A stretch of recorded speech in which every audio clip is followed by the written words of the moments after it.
Factory में कैसे छपते हैं भारतीय नोट जानेंगे वीडियो में। एक ऐसा खतरनाक डाकू जिसे पकड़ने के लिए सरकार ने खर्च कर दिए थे 100 करोड़ रुपए। एक ऐसी घाटी जहां के लोग 150 सालों तक जिंदा रहते हैं, पर कैसे और आखिर कैसे चीन की आर्मी उसके लिए परेशानी बन गई, जानने के लिए बने रहिए वीडियो के एंड तक। नंबर 1 दोस्तों, क्या आपको पता है कि हमारे देश में नोटों को कैसे और कहां छापा जाता है? अगर नहीं तो चलिए जानते हैं। हमारे देश में नोटों को 4 जगहों देवास, सालबोनी, मैसूर और नासिक में छापा जाता है, जहां सबसे पहले एक बहुत ही ज्यादा स्पेशल कागज को मंगवाया जाता है। ये कागज सिर्फ और सिर्फ 4 देशों में ही पाया जाता है। इसके अलावा ये कागज हमारे भारत के मध्य प्रदेश में कुछ जगहों पर भी बनाया जाता है। इस कागज में एक खास तरह की कॉटन का इस्तेमाल किया जाता है। नोटों को बनाने के लिए स्विट्जरलैंड की एक कंपनी द्वारा बनाई गई एक बहुत ही ज्यादा स्पेशल इंक का इस्तेमाल किया जाता है। कागज और इंक को प्रिंटिंग मशीन में डाल दिया जाता है, जिसके बाद प्रिंटिंग मशीन प्रोसेसिंग करके नोटों को छाप कर बाहर निकाल देती है। अब इन नोटों को क्रॉस चेक करके गड्डियां बनाकर बैंकों में भेज दिया जाता है। हमारे भारत में नोटों को सिर्फ और सिर्फ RBI के आदेश पर ही छापा जाता है। आपको बता दें कि अलग अलग नोटों की छपाई में अलग अलग खर्चा आता है और नोटों को सुरक्षित रखने के लिए इन्हें बनाते समय बहुत ही सावधानी बरतनी पड़ती है।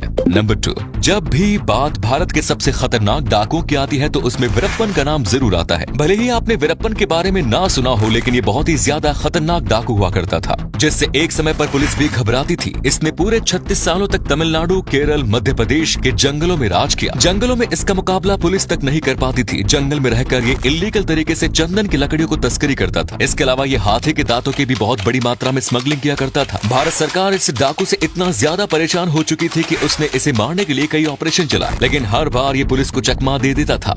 जंगलों में पुलिस इसे कभी नहीं पकड़ पाई। आपको बता दें कि साउथ की फिल्म पुष्पा इसी डाकू से ही इंस्पायर्ड होकर बनाई गई थी। सरकार ने इस डाकू को मारने के लिए लगभग 100 करोड़ का खर्चा किया, तब जाकर 2002 में इसका एनकाउंटर हो पाया। साउथ इंडिया के लोगों में आज भी इसके किस्से मशहूर हैं और वो लोग आज भी इसका नाम सुनते ही सहम जाते हैं। आमतौर पर दुनिया में लोगों की ज्यादा से ज्यादा 80 से 90 साल की उम्र होती है और जो बहुत ही ज्यादा लकी होते हैं वो 100 सालों तक जिंदा रह पाते हैं। लेकिन पाकिस्तान में एक ऐसी घाटी है जहाँ के लोग 120 से लेकर 150 सालों तक जिंदा रहते हैं और यही चीज इस घाटी को सबसे अलग बनाती है। नॉर्थ पाकिस्तान में हुंजा नाम की एक घाटी है जो पूरी दुनिया से अलग है। यहाँ हुंजा समुदाय के लोग रहते हैं और रिपोर्ट की माने तो यहाँ रहने वाले लोगों की औसतन उम्र 120 से लेकर 150 तक होती है। हालांकि इसमें कितनी सच्चाई है ये भी किसी को नहीं पता, पर कई रिसर्च के बाद ये दावे किए गए हैं कि यहाँ के लोग बहुत ही ज्यादा सालों तक जिंदा रहते हैं। इतना ही नहीं, यहाँ के लोगों में ज्यादा उम्र तक बच्चे पैदा करने की क्षमता रहती है। इनकी लंबी उम्र का राज इनका खान पान और रहने का तरीका है। ये लोग खाने में सिर्फ और सिर्फ नेचुरल चीजों का इस्तेमाल करते हैं और ये दुनिया से बिल्कुल अलग एक बहुत ही ज्यादा अच्छे माहौल में रहते हैं, जिसकी वजह से इन्हें अच्छी हवा मिलती है और ये नियमित रूप से योगा भी करते रहते हैं। इसीलिए माना जाता है कि इनकी उम्र इतनी ज्यादा है।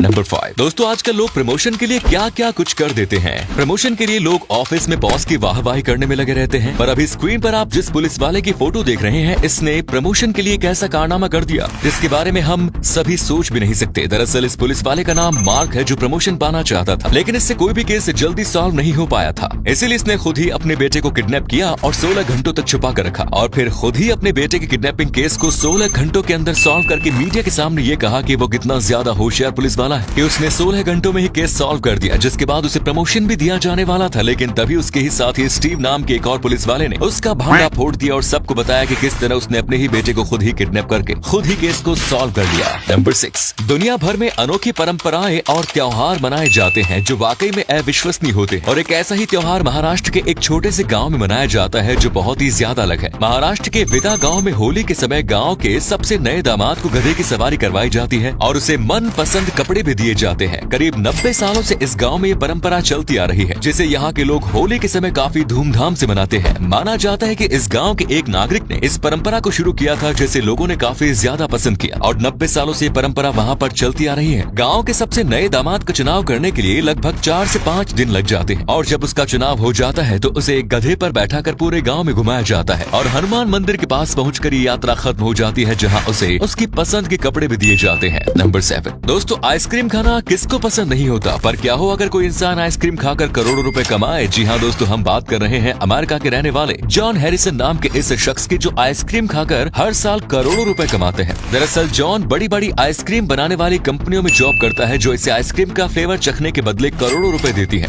जब भी आइसक्रीम का कोई नया फ्लेवर मार्केट में आता है तो मार्केट में लॉन्च करने से पहले उसे जॉन को खिलाया जाता है और अगर वो फ्लेवर जॉन को अच्छा लगता है तो तभी उसे मार्केट में लॉन्च किया जाता है, क्योंकि जॉन को अच्छी आइसक्रीम की बहुत ही ज्यादा अच्छी परख है और इन्हें किसी भी चीज का स्वाद अच्छे से समझ में आता है। आपको बता दें कि जॉन जिस चम्मच से आइसक्रीम को टेस्ट करते हैं उस पर सोने की परत चढ़ी हुई है, क्योंकि प्लास्टिक के चम्मच में थोड़ी रार होती है जिससे ये आइसक्रीम के स्वाद को अच्छे से पता नहीं कर पाते। इतना ही नहीं, अब तो इन्होंने अपनी जीभ का करोड़ों रुपयों का इंश्योरेंस भी करवा लिया है।